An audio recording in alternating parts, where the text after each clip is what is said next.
家风情 Learn about another voice and culture of Taiwan with We Love Hakka. 现在就让我们加入客家风情，一起发现客家之美。客家炒肉是客家新闻思潮嘅經典菜式之一。近年來，全國專業嘅料理師傅用一項經典料理加上變化，為客家傳統飲食文化帶來新嘅火花。Hakka stir fry originates from traditional religious practices of the Hakka people. After ceremonies in which they would pray to gods and worship ancestors, the meat offering would be finally chopped, then stir-fried with dried squid, onion, celery, and chili peppers.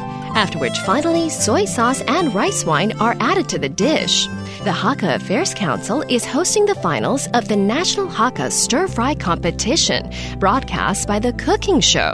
Hey, what's up? It's time to talk about Hakka on ICRT. Hello， 大家好，我係邊個 Leo。Hello， 你好，大家好，我係 Josephine。講到吃的，我真的胃就餓了。餓了客家小炒，對不對？哎，對。哎，我跟你講，客家小炒真的是無所不在哦。你去熱炒店也有，去大飯店也有，對，台灣頭到台灣尾全部都有。對對對，前一陣子去宜蘭那個旺仔雞的也大推，對不對？對啊，已經是台灣美食了。哎，可到底原版應該是怎麼樣？原版的哦，那就要講到我們的八公了哦。因為以前哦，客家婦女要在初一十五都要拜拜嘛，有那個三牲啊，所以就會把它切片，切好之後呢，然後那個魷魚也去泡水，泡軟之後呢，切斷，然後呢走到菜園裡頭，看到有什麼菜，蔥拔起來，當然芹菜拔起來，就這樣切一切下鍋炒了。對對對，有時候可能加個豆乾啊，還蠻不錯的。對對對，沒錯沒錯。然後呢再加點醬油，而且要醬油一定要連着鍋邊這樣滴下去，然後會有那個醬香味。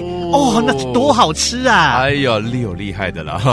哎，既然這麼好的一個台灣美食哦，哎，難道不能像那個什麼牛肉麵有牛肉麵的比賽？哎，有啊有啊，客家小炒也有。我們在那2020年的時候就辦了第一屆的客家小炒的全國爭霸賽。哎，那今年呢辦第二屆，它是分北中南東哦，總共4區來參加比賽，會有初賽，然後複賽、決賽，過程啊就會在電視上來播出，大家都可以看到哦。好像一個最近很紅的料理之王。對對對對，是哦，所以我可以來報名參加。如果可以可能可以啦，但你有開店嗎？我們是針對店家哎。是啊，以後合夥再來考慮。對，合夥再來考慮啊。好，那我們現在就來教幾個單字。The Hakka signature dish is called the Hakka stir fried， 也就是客家小炒。客家炒肉，客家炒肉 ，and the origins came from the offerings to the god of land， 也就是伯公。八公。And finally, there is actually a championship going on right now. 所以這個冠軍怎麼說？冠軍。And there you have it. It sounds so delicious. Thank you for listening to Talk About Hakka. 什麼大家？俺只係張來了。客家風情由客家委員會監製。We Love Hakka has been brought to you by the Hakka Affairs Council.